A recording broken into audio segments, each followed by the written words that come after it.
세상을 살아가는 그리스도인들의 모습을 가장 잘 나타내는 성경의 단어가 뭐가 있을까 생각해 보면 베드로전서와 히브리서에서 말씀하고 있는 나그네라고 하는 단어가 아닐까 그렇게 생각합니다.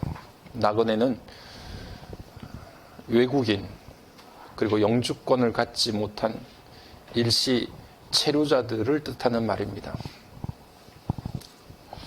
성경에서는 왜 이 땅을 살아가는 하나님의 백성들을 나그네라고 부를까? 교회는 전통적으로 하나님의 나라와 세상의 나라를 구별하였습니다. 하나님의 나라는 하나님만을 왕으로 삼고 하나님의 말씀을 법으로 여기고 그 하나님의 통치와 다스림을 받는 나라가 하나님의 나라입니다. 반대로 세상의 나라는 하나님을 왕으로 삼는 것이 아니라 돈과 쾌락과 육체와 인간을 왕으로 삼고 거기에 중독이 되고 그것을 우상화해서 그것들에게 조종을 받고 그것의 명령에 순종하는 것이 세상의 나라입니다. 결국 하나님의 나라와 세상의 나라는 어떤 공간이나 영역의 문제가 아니라 누구의 어떤 것의 지배와 통치를 받느냐에 달려 있습니다. 오늘 우리가 부족하고 연약해도 하나님만을 왕으로 삼고 하나님의 통치와 다스림을 받고 하나님의 말씀을 법으로 삼고 그것을 따라 준행하는 사람들은 하나님의 나라에 살고 있는 것입니다. 이 땅에 그 어떤 것을 우리가 행하든 간에 하나님의 백성으로 삼는 것, 하나님의 백성으로 살아가는 것, 그것이 바로 하나님께서 오늘 우리들에게 이 땅을 살아가는 참된 기준이 된다는 사실을 우리에게 말씀해 주고 있습니다.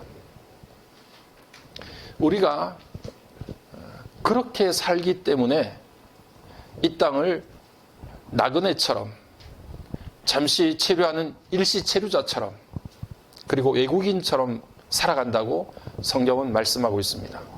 그러면 혹시 우리들 마음속에 어차피 우리가 이 땅에 사는 사람들과 출발점이 다르고 가치가 다르고 그리고 우리가 속해 있는 나라가 다르다고 하면 이 땅에 있는 사람들과 담을 쌓고 우리들끼리 그냥 살면 안 될까요? 이렇게 질문할 수도 있습니다. 오늘 이스라엘 역사 가운데서 하나님의 백성으로서 이 땅을 살아가는 삶의 모습을 가장 잘 드러내는 시기가 있다고 하면 바로 오늘 우리가 본문을 읽었던 이스라엘이 바벨론 포로 시대에 살고 있었던 그 모습이 아닐까 생각합니다. 기원전 586년에 이스라엘이 바벨론에 의해서 멸망을 받고 바벨론은 이스라엘의 정체성을 완전히 뿌리채 뽑고 그들에게 바벨론의 정신을 심고 바벨론과 동화시키기 위해서 이스라엘 백성들 가운데 전문직에 종사하는 자들이나 아니면 이스라엘의 지도층에 속한 사람들을 집단으로 강제 이주시켰습니다. 바벨론 땅으로. 지금으로 말하면 이라크 땅입니다. 이라크 바그다드 주변이 바로 옛날 바벨론 도시가 형성되어 있던 곳이고 이라크에는 사실 성경에 유적들이 많습니다. 아수르의 수도 니느웨가 지금 이라크 땅이고 그리고 아브라함의 고향 우르가 바로 이라크 땅에 속해져 있습니다. 어쨌든 바벨론은 그런 이유로 해서 수많은 이스라엘 백성들을 집단 이주시켜서 그곳에서 살 수 있도록 그래서 바벨론 정신을 그들에게 부여하도록 그렇게 만들었습니다. 그런 상황 가운데서 어떤 거짓 선지자들은 이런 바벨론 포로 시기가 1년, 2년 안에 끝날 것이다 라고 말하는 사람들도 있었지만 하나님께서 예레미야 선지자를 통해서 그들에게 전달해 주신 말씀은 달랐습니다. 너희들은 70년 동안 이곳에 포로 생활을 해야 한다.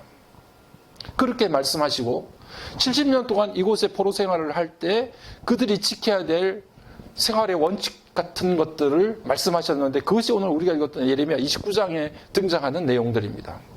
오늘 우리가 이 말씀들을 잘 살펴보면 그 옛날 이스라엘 사람들이 바벨론에서 포로로 끌려가서 하나님의 백성으로 살았던 것처럼 우리도 여전히 예수를 따르고 하나님을 믿는 하나님의 백성으로서 이 땅을 살고 있는데 우리에게도 이 땅을 살아갈 때 어떻게 살아야 할지 하나님의 백성으로 어떻게 하루하루를 이겨내며 살아야 될지 삶의 원칙들을 우리들에게 동일하게 가르쳐주고 있지 않나 하는 것들을 발견할 수 있다는 것입니다.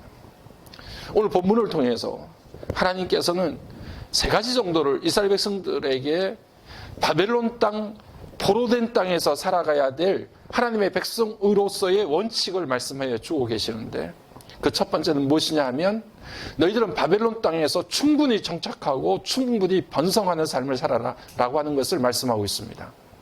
오늘 우리가 읽었던 5절 6절의 내용이 그것인데, 5절 6절의 내용을 보니까 그렇게 말씀하세요. 하나님께서 너희들 그 바벨론 땅에서 집을 짓고 텃밭을 일구고 나무를 심고 거기에 열매를 따 먹으면서 살아라.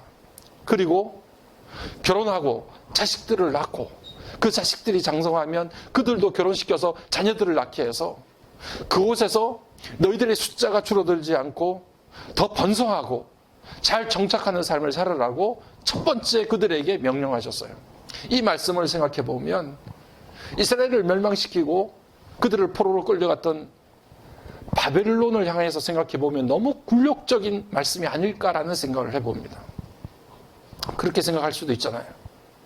하나님의 백성들을 무참하게 짓밟고 그들을 포로로 끌려갈 수 있도록 끌려가도록 만들었던 바벨론을 거기서 그 땅에서 번성하고 그 땅에서 정착하고 그 땅에서 자식들을 낳고 편하게 잘 살아라, 이렇게 말씀하시는 것이 뭔가 우리들 마음속에 불편하게 만드는 부분이 있을 수 있어요. 그런데 하나님께서는 이스라엘 백성들에게 너희들을 포로로 끌려가도록 만드는 도시이기 때문에, 그 나라이기 때문에 그곳에서 저항하거나 그 도시를 무너뜨리려고 하거나 그 도시를 회피하려고 하거나 그 도시로부터 탈출하려고 하거나 그렇게 하지 말고 오히려 그 도시 안에서 건강하게 뿌리내리고 번성하고 잘 정착하라고 그렇게 말씀합니다. 그곳에서 아름답게 가정을 꾸리고 너희 자식들도 좋은 가정을 꾸려서 좋은 직장인으로 살 수 있도록 만들고 그 땅에 그 누구보다도 탁월하고 최고의 거주자가 되라고 그렇게 말씀을 하세요. 의아한 말씀 아니십니까? 하나님께서는 그 죄악의 도시, 여러분 바벨론이 어떤 곳입니까? 창세기 11장에 바벨탑을 쌓았던 후예들이 만든 도시가 바벨론이에요. 정말 하나님 앞에 적대적인 관계를 가지고 있었던 대적의 관계에 있는 인간의 도시가 바벨론입니다. 그래서 지금도 많은 사람들은 높은 탑을 보면 바벨탑 같다 이렇게 이야기합니다. 하나님을 대적하고 하나님의 앞에 대항하여서 만든 그런 바벨탑이라고 생각할 정도로 하나님 앞에 하나님을 대항하는 문화가 대표적인 것이 바벨이에요. 그런 도시에 살면서 오히려 그 도시에 순응하고 정착하고 번성하면서 살아라라고 하는 말씀이 우리들에게는 선뜻 이해가 되지 않지만 바벨론 포로로 끌려왔던 이스라엘 백성들에게 첫 번째 하나님께서 강조하셨던 말씀이 바로 그곳에 정착하고 그곳에서 번성하며 살아라는 말씀이에요. 여러분, 이 말씀의 의미를 우리가 마음속에 잘 새겨야 돼요. 제가 오늘 이렇게 말씀드리는 이유가 있어요. 여러분들 정신을 잘 차리시고 들으셔야 돼요. 우리가 어떻게 이 땅 가운데 하나님의 백성으로 살 것인가? 이 땅 가운데 정말 최고의 거주자가 되라. 탁월한 거주자가 되라. 누구보다도 건강한 가족을 만들고 가정을 만들고 건강한 직장인으로 살아라. 그것이 하나님께서 우리들에게 주시는 이스라엘 백성들에게 바벨론 포로된 생활 가운데서 주셨던 첫 번째 명령이에요. 하나님의 백성으로서 이 땅에 살면서 여러분, 우리가 사는 지역 가운데 가장 최고의 거주자들이 되기를 간절히 소망합니다. 좋은 직장인들이 되세요. 우리가 정말 건강한 가정들을 꾸리고 우리의 자녀들이 믿음의 대를 이어가면서 이 땅 가운데 그 숫자가 소멸되지 않고 적어지지 않고 더 번성해서 강력한 하나님의 백성들로 살아가는 저와 여러분의 삶이 되기를 간절히 바랍니다. 하나님께서 그것을 먼저 원하시는 거예요. 포로된 땅이라고 해서 주눅들지 말아라.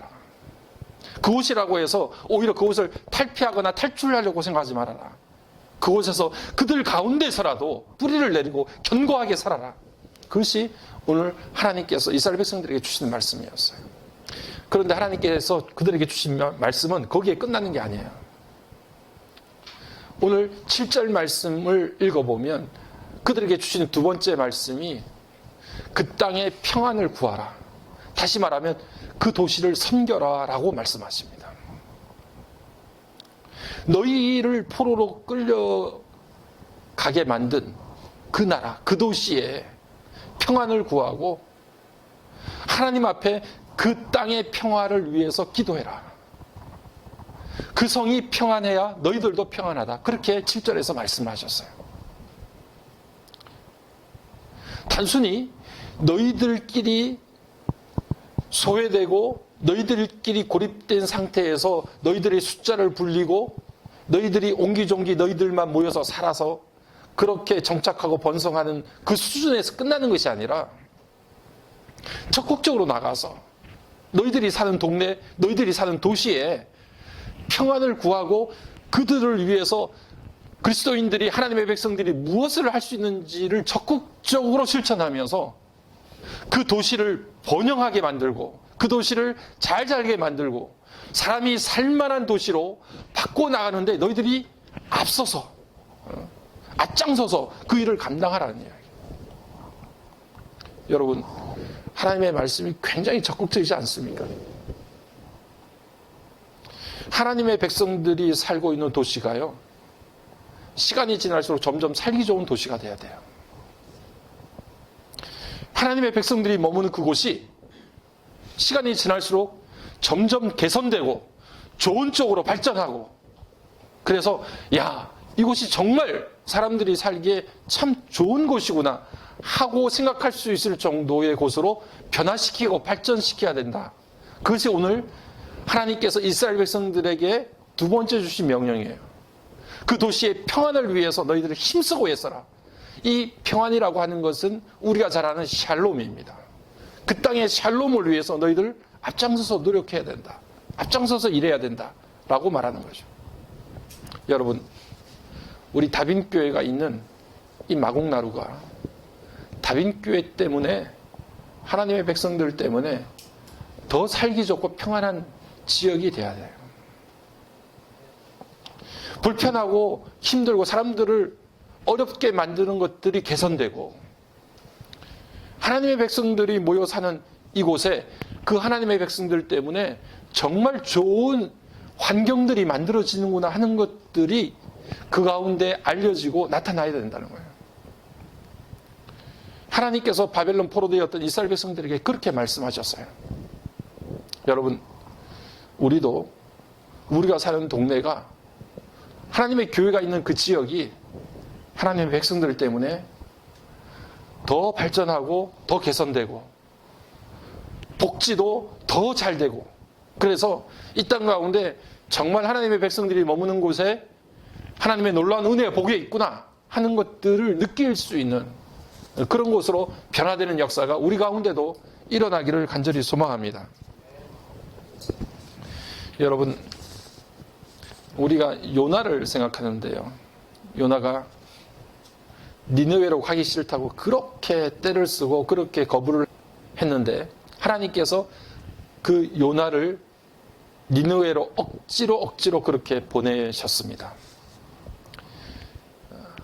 니느웨로 갔던 그 요나가 하나님 앞에서 부여받은 사명이라고 하는 것이 어떤 것인가?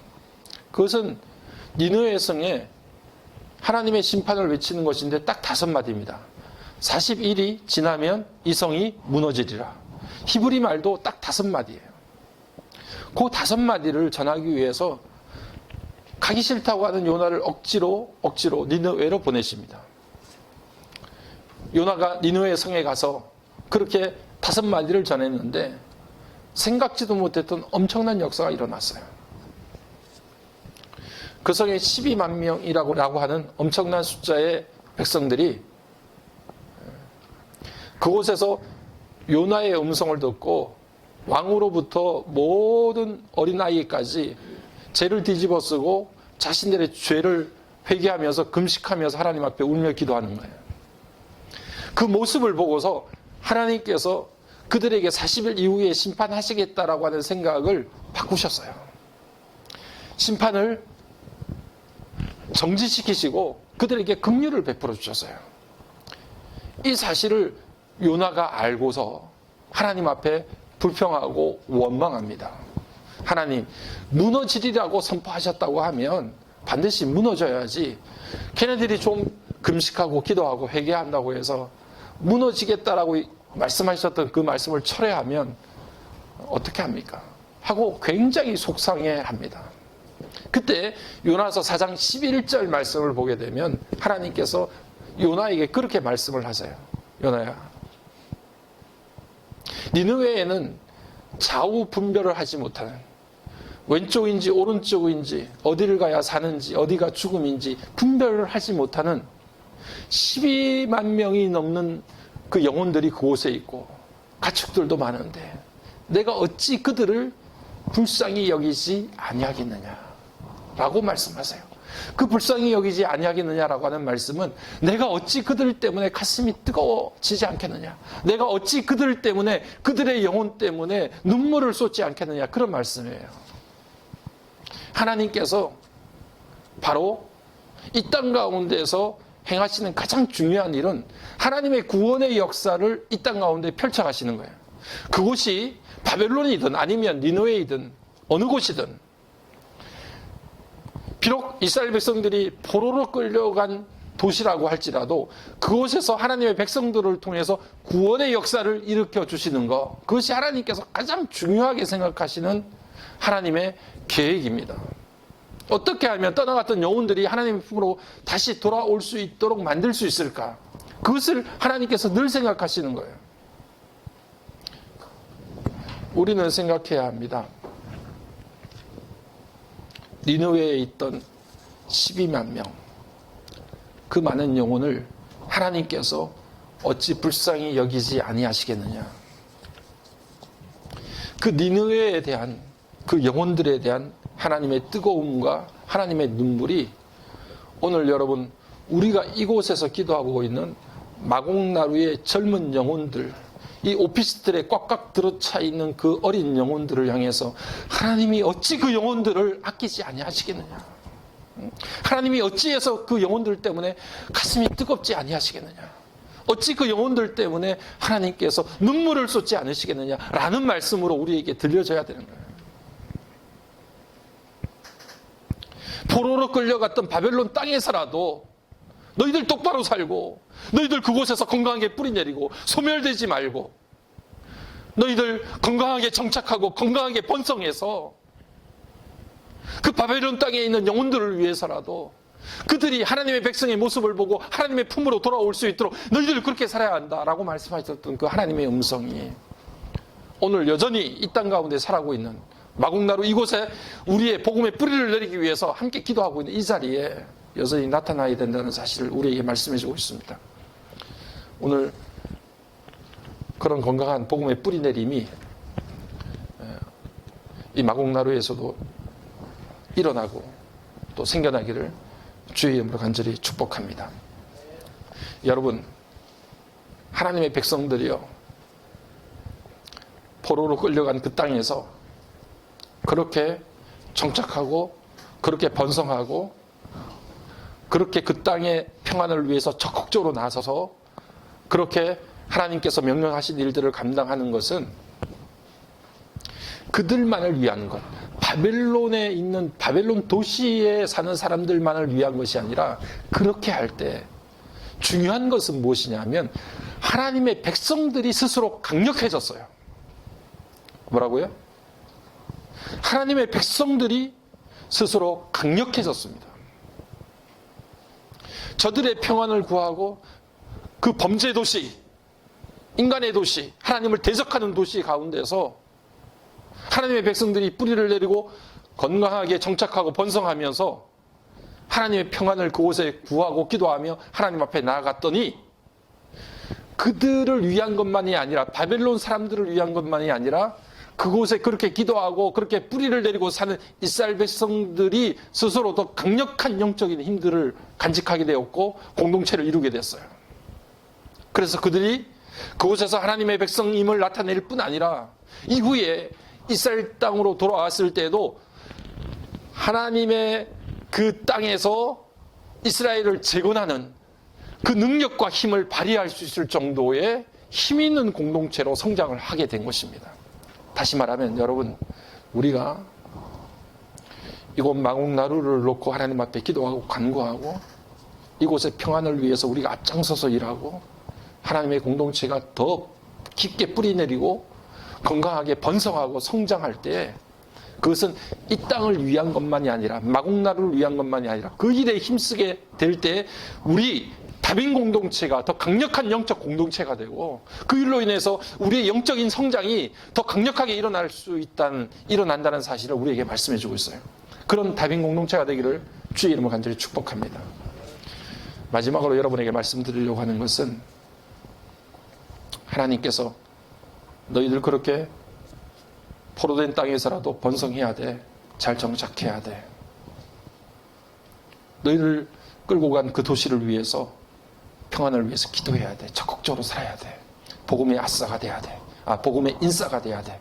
이렇게 이야기하고 말씀하고 가르치셨던 하나님께서는 단순히 이방 나라 가운데 적당하게 잘 섞여서 그들과 함께 사이좋게 잘 지내라고 하는 말씀으로 이 말씀을 하고 있는 게 아닙니다.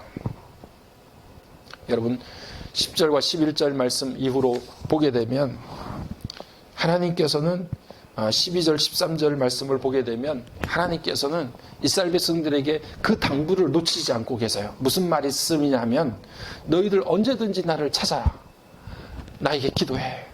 내가 너희들의 기도에 귀를 기울여 주겠다. 너희들 나를 구하고 나를 찾으면 반드시 내가 너희를 만나주겠다라고 말씀하시면서 이스라엘 백성들이 바벨론 땅에 살 때 그들의 정체가 무엇인지, 내가 누구의 백성인지, 내가 이곳에 속해 있는 사람인지 아니면 하나님께 속해져 있는 하나님 나라의 시민이고 하나님 나라의 백성인지를 잊지 말고 살 것을 끝까지 하나님께서 놓치지 않고 그들에게 당부하고 계세요. 다시 말하면 여러분, 바벨론 땅을 위해서 그들의 평안을 구하고 그곳에서 잘 정착하고 번성하며 사는 것은 하나님의 백성임을 망각하고 잊어버리며 그들과 적당히 섞어 살라는 말씀이 아니라 우리가 언제나 하나님 나라에 속해 있고 하나님의 백성임을 기억하면서도 이 땅 가운데서 하나님의 백성답게 정착하고 건강하게 살 것을 그 긴장감을 이들이 놓치지 말라고 하나님께서 말씀하시는 거예요.